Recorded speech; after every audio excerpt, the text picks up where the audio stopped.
Devalsari community based eco tourism का तीसरा दिन। इस दिन हम गए ओंताण। यहाँ पर है नाग देवता का मंदिर और यहाँ की हम सुनेंगे स्टोरी। हमारे गाइड हैं जो अरुण गौर सर से।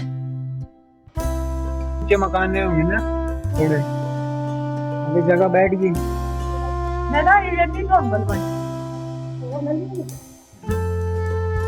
अरे अब मकान बन गए ना, पहले पहाड़ी क्षेत्र रहा होगा। हाँ। ये उतर रहा होगा पहले।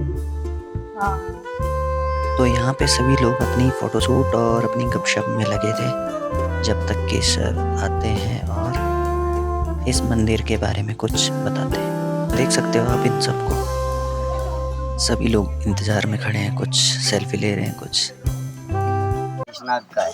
कहते हैं कि त्रेता युग में जो भगवान लक्ष्मण जी ने जब उनको हेलो आप इधर से आ जाओ। त्रेता युग में ये लगाते हैं, अनुभव लगाते हैं। जब भगवान राम जी का राजपाट जो उनकी जो आयु थी वो पूर्ण हो रही थी, तो यमराज जी उनसे मिलने आते हैं साधु के रूप में।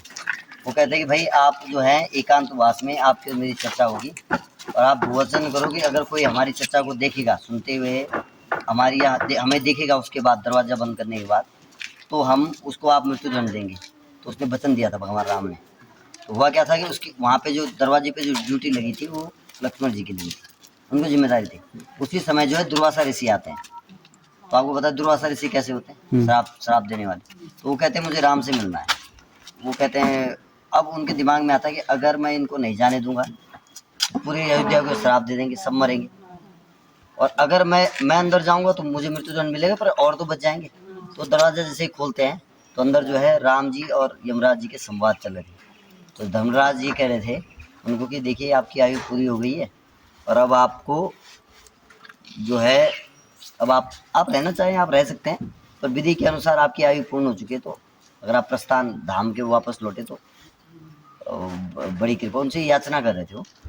तो वो देख लिया उन्होंने यमराज जी को, क्योंकि अंदर वो साधु गए थे, लेकिन बाहर आते हुए वो अंदर जैसे वो अपने रूप में आए तो बातचीत वो अपने रूप में कर रहे थे। तो यमराज जी अंतर ध्यान हो गए। फिर सभा बैठी, दुर्वासा जी मिले राम जी को, फिर वो चले गए।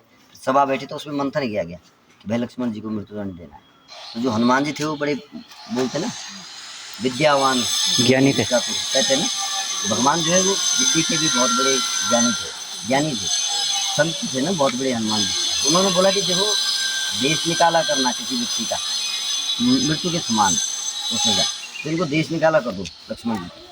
तो लक्ष्मण जी को जब वहाँ से वनवास भेजा गया, देश निकाला किया गया, उनको देश अपनी सीमा से बाहर किया गया, तब वो यहाँ आए थे।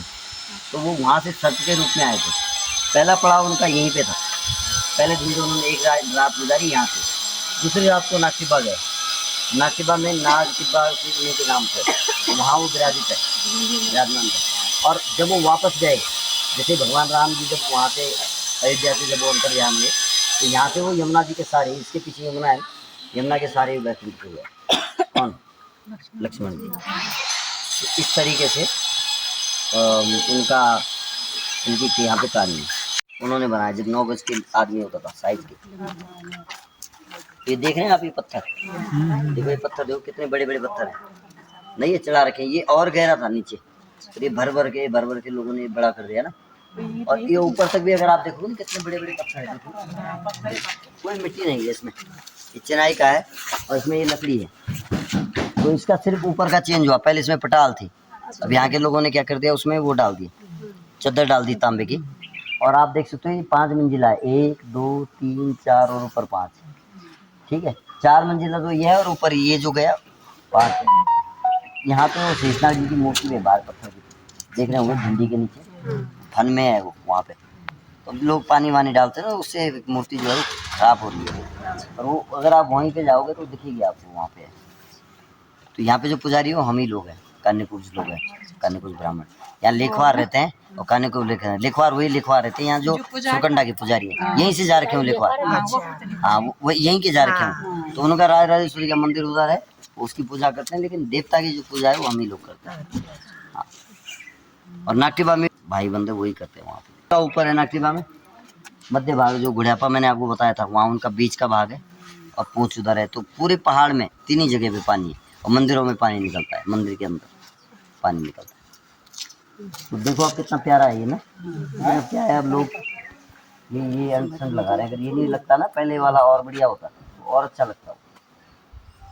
पर ये कि चलो कम से कम इन लोगों ने चुना चाना तो नहीं किया इस पे। आज तो चुना कर देते बेकार हो जाता सारा वो। वीडियो मैं पहले गम चिन्हों ने उठो बांधो।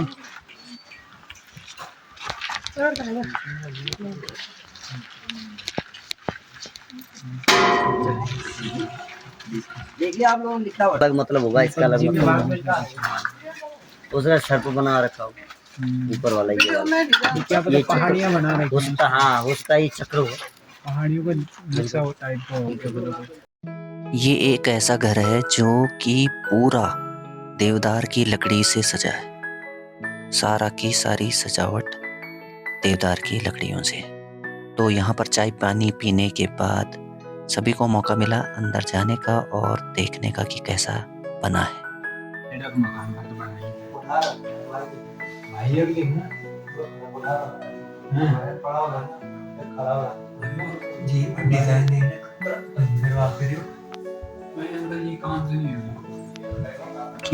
नहीं है भाई यार, ना तो काम कहीं। फिर वापसी के ये कुछ मनोरम दृश्य जिनको कि कैद कर लेना मैंने अच्छा सोचा कि जब एक बार आए रखे हैं तो यहाँ के जितने भी नज़ारे हैं उनको एक बार कैद कर लें ताकि यादों में रहे ये रास्ता और ये एंट्रेंस। फिर कल हो ना हो वाली बात है, जाते जाते सारा कुछ रिकॉर्ड कर लेता हूँ। यही सोच के मैंने कैमरा ऑन किया और फिर लगा मैं शूटिंग करने वीडियो। तो यहाँ से ये है एंट्रेंस, यहाँ से अंदर का ये गेट देख रहे हो आप, और ऐसा कुछ नज़ारा है सामने।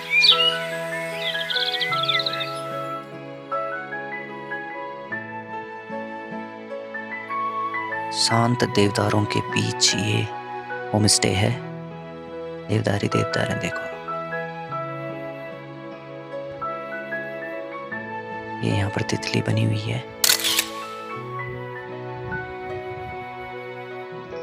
और एक कुछ लोग नीचे चले गए हैं। तो यहाँ नीचे पे हम रुके हुए थे, ये भी दिखाऊंगा अभी।